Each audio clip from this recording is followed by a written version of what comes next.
akkuma reefun tan isinii waraabetti galgala kana jechuudha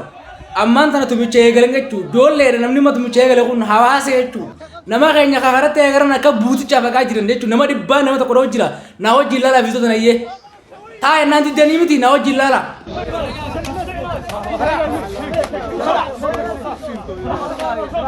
check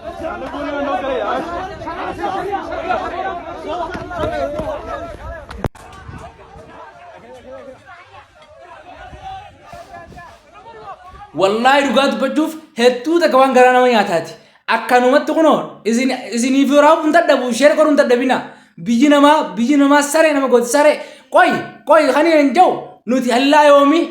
jechuu xiqqaa fi guddaan kan ugeewu kan ungeenye nu cafaqaa jiran na qoy sammuu teenya namee gatimaa mee maal yaada eertan isin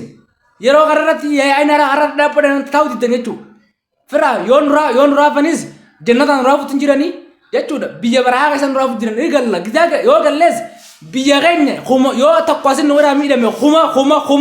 kuma gooneeti ajjeebnee irraa kafrana gumaan keenya akkatti hinafuu amma saniifuu sheer koraa fi toloo biraan ga'a ammallee waraabaa jiran laayifira jiran jala waraabaa inni isiniif hin ga'a information dhageechu isiniin hin dhaqqabaa sheer walii koraa fi hataraa yoo si dhaqqabde nama 10 15 irra sheer godhu malee biraan kutin yoo dirqam namummaa keessatti